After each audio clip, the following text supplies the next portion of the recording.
So as you look at our politics, you look at our country, Yeah. you look at our media, what's changed over the 6 terms that you've been in Congress? For you personally, what observations have you had? The incoming has been a lot, both the volume and the volume and the volume. The amount and the volume of some of the communications we get has gone up substantially.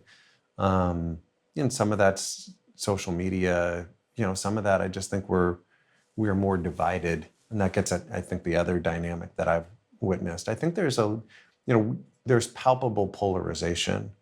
And one of the things I've tried to do in terms of how I've done my job and how I engage my constituents is to try to crack through some of that. I don't go, I think it's important to go into meetings with the recognition that you may be wrong about things and the other folks that you're meeting with may be right.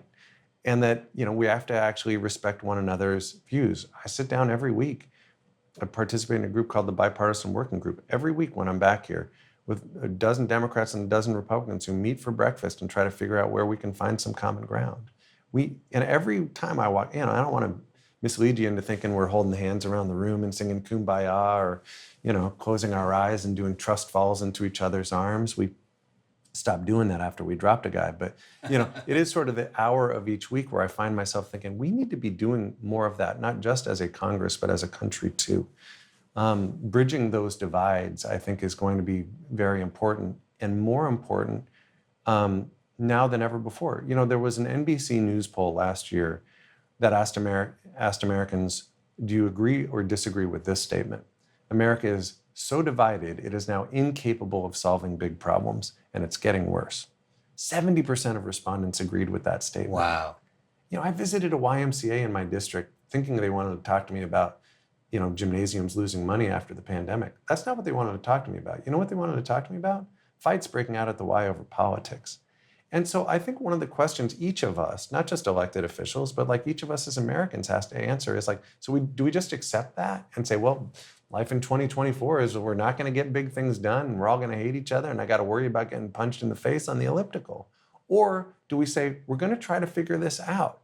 And I am very excited about, and I have tried to play this role in the Congress, and I'm very excited about things that are happening in the communities I represent, where people are doing the work of actually trying to bridge those divides, including the YMCA that I visited, where they're actually doing these efforts to try to solve problems with people who think in different ways. I think Congress needs to be doing that, and I think our country needs to be doing that more. Our national motto is E pluribus unum, out of many one. I heard the historian Ken Burns say, sometimes it feels like we have a lot of pluribus and not a lot of unum. And I am excited, I am energized by the folks who are trying to figure out how we build more unity as a nation, because it's really easy, and you see it at the highest levels of government. It's really easy to break things. It's really easy to divide people. It is much harder to construct things and bring people together. And the people I am excited about in politics and in my community are the folks who are doing the hard work of trying to build things and bring people together. Why politics is broken?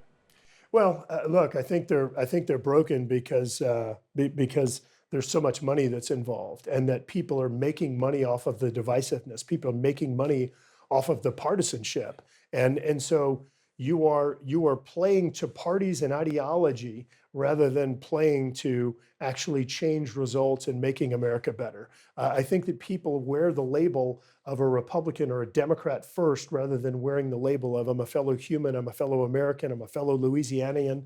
And I think that's really unfortunate. We've got to focus back on the fact that that people have diverse ideas. And in many cases, you may go into a room and you may have 10 things that you want to get done, but so do the other 534 people that you're serving with. And so you've got to figure out how you can work together. You can figure out, all right, we can agree on these 3 things. You know what? Those 3 things is 3 more than you had when you came in the room. Go ahead, take the win, bank it, come back, repackage your 7, and figure out how you can make progress again. No one is an absolutist in a body of 535 people. If you want to come in and be an absolutist, run for president. Do something else, because this isn't the body where that type of behavior actually works. I'm one of 5 in my family. We have 3 kids. I love them all. They love me too. But you know what? We don't always agree. So you can imagine in a body of 535 people that often don't love one another, the diversity of views, the challenging conversations, and the inability to get to consensus. You've got to recognize that you're one of many, and that you're part of a board, and that your priority is America, not yourself. It's hard to hate up close. And so, look, everybody's got a bias or prejudice against Washington. They do. And I think some of it's well-deserved. But if you go sit down and you talk to people and say, hey, I read this on social media, or somebody sent me an email that said this, and you can sit down and actually walk them through it and say, well, let me tell you the other side. And so it has been fascinating. And I say I probably could count on one hand over the 10 years the number of bad encounters that I've had, or contentious ones, where we kind of just had to agree to disagree by the end of the conversation. Generally, and look, sometimes they're 30 seconds. People say, I want you to work on crime, thanks. And it's clear that they want to continue their breakfast. Other people, I've sat down with them for 30 minutes, interrupted their breakfast, sat down with them for 30 minutes because they wanted to talk and engage. And so, look, it's great for me. It really is. And I think it's really helpful for them, because we're having a dialogue and we're able to talk through and understand one another a good bit better. One of the other things that I love to do is, we were one of the first members of Congress to do live social media events. So virtual town hall meetings. People didn't have to get dressed up. You didn't have to drive to a single location. You can be at home in your pajamas with your beer, and you can be participating in a town hall meeting. Again, one of the first members and one of the most prolific members in doing Facebook Lives and other social media events, to where you're meeting people where they are, you're engaging your constituents and directly and able to go through and talk about issues and understand their criticism, their ideas, their priorities. And when you go back home, typically, do you spend more time with elected officials and party leaders versus constituents? How do you balance that? It's a bit of a mix. We typically do meet a lot with the local elected officials, because they've got an ear to the ground that is really, really close to the people. But business leaders. But I got to tell you, the most important input is the stuff we get at the grocery store. People have gotten pretty good at figuring out how to keep you from getting away from them, like they'll hold on to your grocery cart until they make their point. It's being a member of the community, being in the community, having those informal conversations that I have found to be most effective. And that sort of flies in the face of the way Congress used to work. The new Congress, since the 90s, is one that spends much more time back home being a member of that community than moving here to Washington, taking up residence, and only going back a couple of times a month to sort of check in. Now, there are some trade-offs that come with that, but I actually think on balance, the way it's worked for me, going home at the end of every votes session and just being a member of the community, it's the best way to get information. When you're back in your district, how much time do you spend with elected officials, local party leaders versus constituents? The vast majority of my time I spend with constituents. We spend lots and lots of time going out to meet with businesses, with nonprofits, with school systems, with constituents all across the district.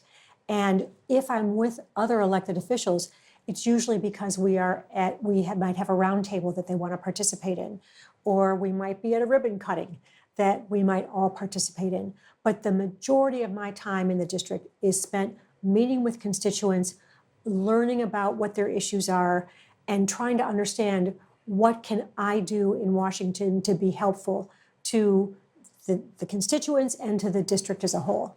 But as you know, one of the problems we have in our politics is you have congressional districts that are aligned D and R, red and blue, and not a lot of swing districts. How is it done in Indiana? Yeah, no, so it's pretty much that way. I mean, right now there's, I'd say, some very conservative districts and some very Democrat districts, so to speak. Yeah, I get what you're saying. I mean, the primary process, I mean, I was just talking originally personally about my experience, but do we have an issue, where we have a lot of polarization because the districts really aren't competitive other than the primaries? I think that's probably true. In Indiana, 7 of the districts, well, really 6 of the districts in the Republican side are not very competitive. There's one that's a little more competitive, and the same thing's true on the 2 Democrat districts. So, is that a good thing for the American people? I'm not so sure. But if you look at other states like Illinois and others, they have districts also that are like that, and the districting process, is maybe needs to be looked at. I can say that as a retiring member, but I do think that there should be primaries and there should be challenges to sitting members of Congress, and it's up to you to convince people why you should stay. But as you know, here's part of the challenge. What is the incentive to cross the aisle if you're more worried about a primary versus a general election? Yeah, I think that's a problem. I think that can be an issue, right? I mean, you look at the House of Representatives, I'd say probably 80% of the districts, 70, 80% of the districts aren't competitive except for primaries. And, again, as a retiring member, I can say that, maybe that is an issue. It's become an issue. But part of the issue is the American people are polarized. And so I think how you handle that, you handle that as becoming less polarized as a society as a whole. And that will make districts naturally more competitive. Let me just describe my district, the 8th District of Indiana. When I first got elected, it was represented by a Democrat. I flipped that seat in 2010. But he was a blue dog, very centrist. The district was about an R1 or so, an R2. Now it's an R19, Republican leaning by 19 points. And that changed not because of me. That changed because of really rural America, and the whole country as a whole became more polarized. So I think the way you handle that is the American people have to be involved in the process. It's a chicken or the egg thing, right? I think in this case, it's because the American people are more polarized that you see more polarized Congress and elected Congress, and that has changed really over the last 10, 12 years since I've been in Congress.